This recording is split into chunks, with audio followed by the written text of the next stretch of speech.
지금 우리가 누가복음 14장 말씀을 보았는데요. 이 복음서마다 보면 약간씩의 특징이 있습니다. 마태복음 같은 경우에는 이 마태복음의 특징 가운데 한 가지가 예수님의 그런 말씀을 5개의 설교로서 다 모아놨다라는 겁니다. 산상수훈의 말씀이라던가 제자도에 대한 말씀, 천국 비유에 대한 말씀, 그리고 또한 교회에 대한 말씀, 마지막에 종말에 대한 말씀으로 예수님의 어떠한 그 가르치심에 대하여서 이렇게 주제별로 다 이렇게 모아서 이 주제에 따라서 예수님께서 가르친 그런 말씀들이 모아져 있는 게 이 마태복음의 특징 중에 하나입니다. 누가복음 같은 경우에는 우리가 보게 되면 마가복음도 그렇고 누가복음 같은 경우에는 마태복음 같이 이렇게 모아져 있지는 않습니다. 그렇지만 이 누가복음 같은 경우에는 또 독특한 특징이 한 가지가 뭐냐면 이 앞에 9장 51절 이후로다 예루살렘으로 올라가시기로 결심하시면서 마가복음에도 그런 부분이 나와 있습니다. 그런데 누가복음의 그 이후로다 이 제자들에게 집중하시는 말씀이 이게 나와 있다는 걸 알 수 있습니다. 마가복음도 그러한 특징이 있고 뭐 다 그러한 특징은 있지만 누가복음 같은 경우에는 이러한 것들을 더 강조하시면서 말씀하세요. 그리고 길 위에서 예수님께서 제자들에게 가르치십니다. 길 위에서. 어떻게 보면 이 제자들, 지금 예루살렘으로 올라가는 그러한 시간이 제자들에게는 제자로서 세워지는 예수님의 제자 훈련의 기간이라고 할 수 있습니다. 우리는 제자 훈련하게 되면 오늘날 뭐 어떠한 프로그램을 가지고 이야기를 하지만 참된 제자라는 것은 예수님의 이 길 위에서 말씀하시는 그러한 말씀들을 보게 되면 참된 제자라는 것은 누구일까요? 어떠한 특징이 있을까요? 오늘 말씀해 보게 되면 그 참된 제자의 특징 가운데 한 가지를 말씀하는데 그것은 값을 치르는 자들입니다. 값을 치르는 자. 이게 처음에는 잘 이해가 안 돼요. 이 도대체 제자로서 값을 치른다?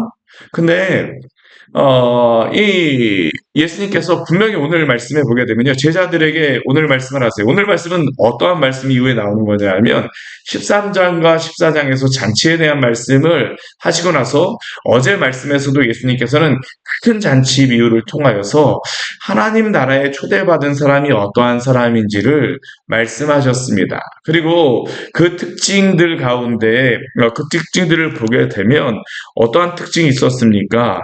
뭐, 밭을 사고, 또 소를 사고, 장가 들고, 각자 나름대로 다 필요가 있고, 바쁜 일들이 있습니다. 그런데도 불구하고 그러한 일 때문에 잔치 참여하기를 주저하지 않는 사람, 이 사람들이 바로 제자죠. 이 사람들이 바로 예수님의 뒤를 따르는 사람이고, 또한 이 사람들이야말로 또한 성도입니다. 사실 어제 말씀에서는 하나님 나라에 들어오는 그러한 것에 대해서 말씀하셨는데, 그 말씀을 바로 이어서 그 말씀을 바로 이어서, 무엇에 대해서 말씀하시냐면, 제자에 대해서 오늘 말씀하십니다. 그러니까 이 큰 잔치 이후 하나님 나라에 들어가는 그러한 자격에 대해서 말씀하시는 것과 이 제자도가 결코 떨어지지 않았다라는 것을 예수님께서 말씀해 주세요. 주님의 나라, 하나님의 나라에 속하게 되면 제자가 될 수밖에 없습니다. 종이 될 수밖에 없습니다. 어제 말씀에서는 큰 잔치 비유에 대해서 말씀하시고 난 다음에 주님의 나라, 내 집을 채우라고 말씀하세요. 일단 하나님 나라에 초대받고 들어온 사람이 되면 그 다음부터 종이 되어서 사람들을 강권하여서 내 집에 채우라고 말씀하십니다. 그럼 내 집을 채우는 그 종들은 어떠한 특징이 있습니까? 오늘 말씀에서 그것을 알려주십니다. 오늘 25절과 우리 27절 말씀을 보게 되면 수많은 무리가 모여서 함께 가고 있습니다. 함께 갈세라고 이야기하죠. 어디를 가고 있습니까? 예루살렘으로 올라가고 있는 것입니다. 예수님과 함께 예루살렘으로 올라가고 있습니다. 지금 이 무리는 또한 어떤 무리냐면 6월절을 지내기 위해서 올라가는 그러한 사람들입니다.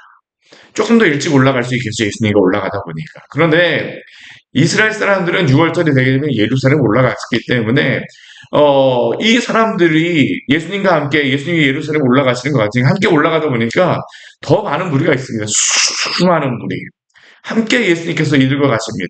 근데 그 수많은 무리를 보시면서 예수님께서 돌이키셔서 말씀하십니다. 많은 무리들에게 말씀하세요.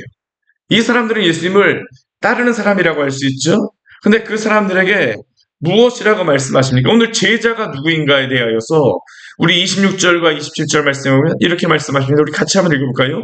무릇 내게 오는 자가 자기 부모와 처자와 형제와 자매와 더욱이 자기 목숨까지 미워하지 아니하면 능히 내 제자가 되지 못하고, 누구든지 자기 십자가를 지고 나를 따르지 않는 자도 능히 내 제자가 되지 못하리라. 오늘 26절과 27절 말씀하게 되면 반복되는 그 문장이 무엇입니까? 능히 내 제자가 되지 못한다라고 예수님께서 말씀하세요. 어떠한 자들이 능히 내 제자가 되지 못합니까? 자기 부모와 처자와 형제와 자매와 더욱이 자기 목숨까지 미워하지 않게 되면 예수님의 제자로서 능히 따를 수가 없다라는 겁니다. 예수님과 함께 가고 있는데 예수님의 제자의 첫 번째 특징은 따르는 사람들입니다.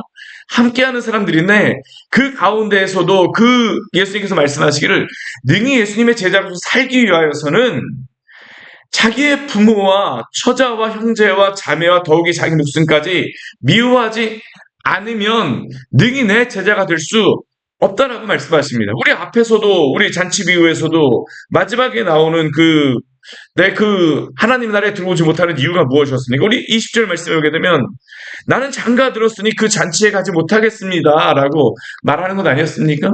가족 때문이죠. 나는 장가 들었기 때문에, 가족 때문에 나는 그러므로 가지 못하겠다. 절대 가지 못하겠다는 겁니다. 가족 때문에 예수님의 제자로 살지 못하겠다라는 것을 여기서 말씀하고 있는 겁니다. 예수님께서. 자기 부모와 처자와 형제와 자매, 미워라는 게 아닙니다. 우선순위가 어디 있느냐라고 예수님께서 말씀하십니다. 정말로 제자로서 살아야 되는데 가족 때문에 나를 따르지 못하겠느냐? 그것도 제자의 그러한 삶이 아니라고 예수님께서 알려주시는 것이죠. 또 예수님께서 뭐라고 말씀하십니까? 누구든지 자기 십자가를 지고 나를 따르지 않는 자도 능히 내 제자가 되지 못한다라고 말씀하십니다.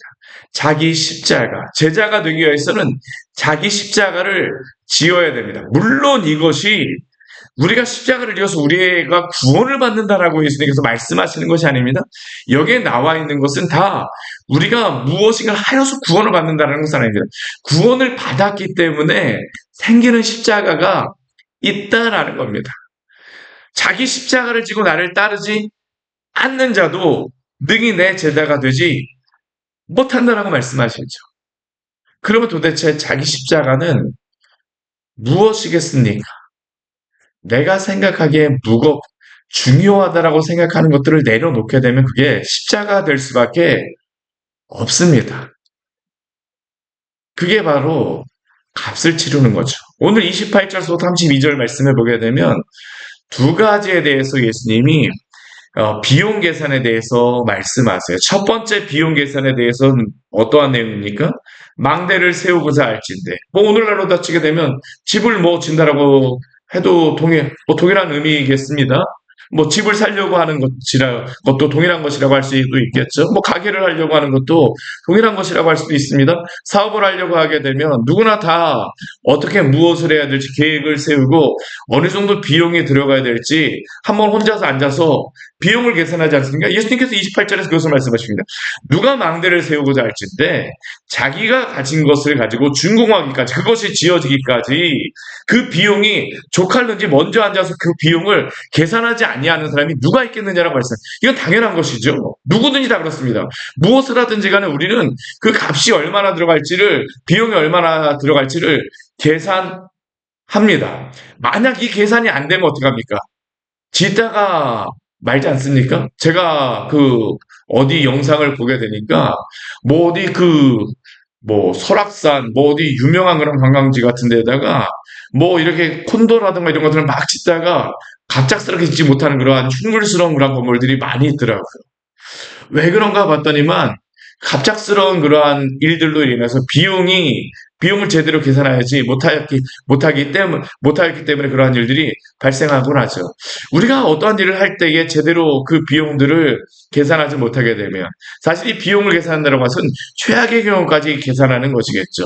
근데 만약 그것을 제대로 계산하지 못하게 되면 어떤 일이 발생했을 때 어떻습니까? 이루지 못해요. 그러면 다 비웃을 수밖에 없다라고 예수님께서 말씀하십니다. 또 우리 30절서부터 우리 31절 우리 말씀을 그냥 또 무엇을 말씀하시냐면 어떤 임금이 다른 임금과 싸우러 갑니다. 전쟁을 합니다. 근데 전쟁을 하려고 하면 그것도 무엇이 필요합니까? 군사도 필요하고 무기도 필요하고 돈도 필요합니다. 뭐 군량비도 미리 준비해야 되겠죠. 어느 정도 전쟁을 하려고 하게 되면 이 정도 돼야 되겠다. 뭐 오늘 러시아하고 우크라이나하고 전쟁하는데 지금 문제가 무엇입니까? 하다 보니까 이게 처음에는 몇 개월이면 뭐 한 몇 주면 러시아 같은 경우는 몇 주면 다 점령할 것이라고 생각할 것 같습니다. 근데 지금 3년이 돼 갑니다. 답이 없어요. 아, 뭐 이긴다라고는 하지만 답이 없습니다. 북한에서까지 막 그냥 군대 데려다가 겨우 막 이렇게 하고 있죠. 그러고 나서 일어나는 게 무엇입니까? 러시아가 이렇게 강력한 줄 알았는데 그만큼 아니네? 뭐 우크라이나도 비슷합니다. 어떤 임금이 전쟁하러 갈 때에 헤아리지 않는 그러한 임금이 누가 있겠느냐라는 것이죠. 만약 여기에 대하여서 비용 되지 않는다라고 하게 되면 미리 사신을 보내서 화친을 청하지 않을 것이냐라고 예수님께서 말씀하신 당연한 것입니다. 상식적인 것입니다. 어떤 일을 할 때는 반드시 거기에 대한 비용 계산이 끝나야 된다라는 것이죠. 근데 이것이 무엇과 관련된 말씀일까요? 제자도와 관련된 말씀입니다. 제자도와 관련된 말씀이에요. 오늘 33절 말씀 보십시오. 예수님께서 이렇게 말씀하십니다. 우리 같이 한번 읽을까요?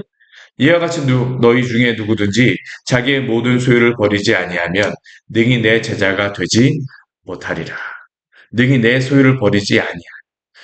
그렇다고 해서 우리가 뭐 집을 다 팔고 예수님 따라가고 예수님께서 그것을 말씀하시는 것은 아닙니다. 물론 그래야 될 때도 있습니다.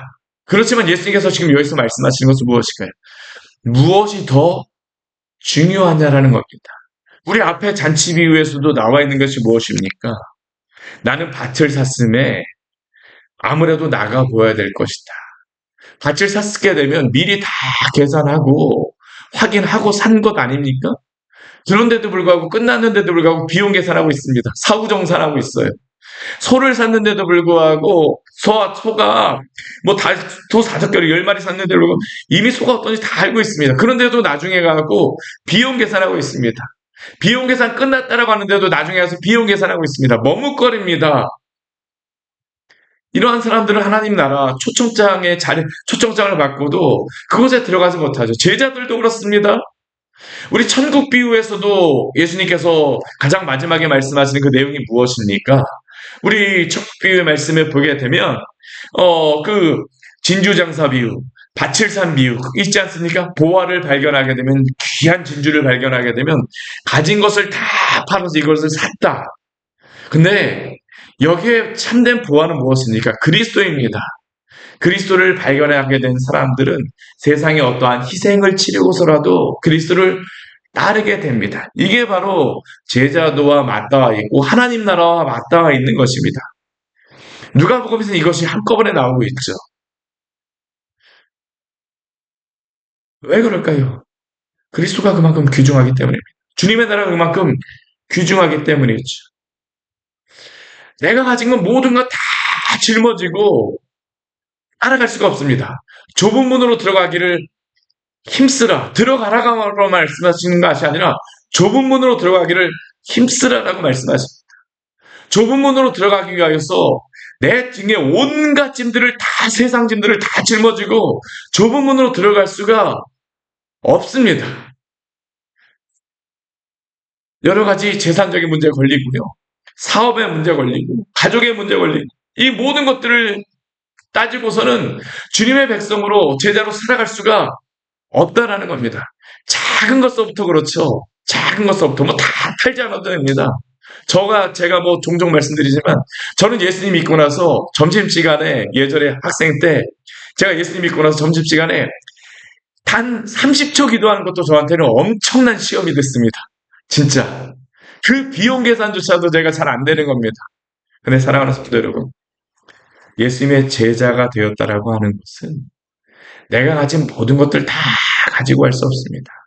자기 십자가를 지지 않게 되면 주님을 능히 따를 수 없음을 오늘 예수님께서 우리에게 말씀하고 계시죠.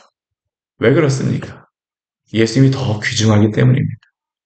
밭에 감추인 부화가 더 소중하기 때문입니다. 진주가 더 귀중하기 때문이죠. 이렇게 주님의 제자로 따르실 준비가 되셨습니까? 그렇다면 주님의 제자로 살아가시기를 바랍니다. 오늘 예수님께서는 이것을 계속 우리에게 말씀하십니다. 이 길 위에서 계속 무리들에게 말씀하시는 건 무리가 제자가 되는 겁니다. 또 12명의 제자뿐만 아니라 또 무리들 중에 제자가 되어지는 것이죠. 그리고 나서 그 다음에 마지막에 오늘 말씀해 보게 되면 소금으로서 소금 비유를 예수님께서 말씀하세요. 우리 34절 말씀 우리 같이 한번 읽어보겠습니다. 소금이 좋은 것이나 소금도 만일 그 맛을 잃으면 무엇으로 짜게 하리요. 어, 우리나라 소금은 뭐 천일염이지만 이스라엘 소금은 이게 암염입니다. 땅을 파내서 하는 것입니다. 그러다 보니까 이 사람들은 소금물을 어떻게 쓰냐면 물에다 담가놓고 나서 거기에 소금물이 떠오르게 될 짠물이 나오게 되면 그것을 가지고 쓴다라고 합니다. 그러면 그 소금이라고 생각하는 것 중에서 많은 것들은 남는 것들이 있습니다. 그게 바로 버려지는 그 땅에 버려지는 소금입니다. 근데 오늘 예수님께서 말씀하신 것이 이겁니다. 소금이 좋은 것이나 소금도 만일 그 맛을 잃으면 그 짠맛을 잃으면 무엇으로 짜게 하려? 소금으로서의 가치를 잃었다라는 겁니다. 땅에도 거름에도 쓸데없어 버릴 수밖에 없습니다. 이것은 무엇을 말씀하실까요? 제자라고 하면서 비용 계산을 하지 않는다라고 하게 되면 더 중요한 것이 무엇인지를 알고 예수님을 따를 생각을 하지 않는다라고 하게 되면 소금이 소금으로서의 역할을 할 수 없다라는 겁니다. 오늘날 교회가, 오늘날 성도가, 오늘날 많은 그 주님의 제자라고 하는 사람들이 왜 능력이 없습니까? 바로 이것 때문입니다. 값을 치를 준비가 되어지지 않았기 때문이죠. 예수 그리스도가 값을 치루어 주셨기 때문에 나도 주님의 제자로서 살아가는 겁니다. 그런데 우리는 예수 그리스도가 구원하신 것에 대해서는 감사하지만 주님의 제자로서 내 집을 채우기 위하여서 살아갈 준비가 되어 있습니까? 내 모든 것들을 다 가지고 살아갈 수가 없어요. 만약 그렇다면 쓸데없어 내버림을 당할 수밖에 없다라고 말씀하십니다. 오늘 말씀 우리에게 주신 말씀으로 또한 깨달아라. 주님의 제자로서 우리의 십자가를 지고 주님을 따르는 귀한 겸손한 제자로서 살아가시기를 축원합니다. 이렇게 함께 주님을 따라갈 때 주님께서 함께 하십니다. 잘하였다. 충성된 종아 칭찬해 주실 것들을 기대하며 주님을 따라가기를 원합니다. 같이 기도하도록 하겠습니다. 하나님 아버지 오늘 말씀을 통하여서 우리에게 귀한 은혜를 주셔서 감사를 드립니다. 많은 무리들이 예수님을 따랐습니다. 6월절 지내기 위하여서 이 예루살렘에 올라가는 사람들도 있었고 여러 가지 일들 때문에 예수님을 따라 올라가는 사람들도 있었습니다. 그러한 가운데에 주님께서는 또한 제자들에게 말씀하십니다. 누구든지 자기 십자가를 지고 나를 따르지 않는 자는 능히 내 제자로 따를 수 없다라고 말씀하신 주님의 이 말씀을 기억하며 오늘도 제자로서 살아가는 귀한 성도들 될 수 있도록 은혜 내려 주시옵소서. 우리 주 예수 그리스도가 이미 우리를 위하여 값을 치루어 주셨기 때문에 우리의 죄의 값을 속량하셨기에 우리가 또한 제자로서 살 수 있도록 우리에게 은혜를 베풀어 준 줄 믿사오니 우리가 또한 치루어야 될 것들 우리가 또한 내려놓아야 될 것들 내려놓고 주님의 제자로서 살아가기로 나오니 주여 우리를 사용하여 주시고 용기도 허락하여 주시고 지혜도 허락하여 주시옵소서. 예수님 이름으로 기도드립니다. 아멘. 오늘 말씀 같이 기억하시면서 기도하며 나가도록 하겠습니다.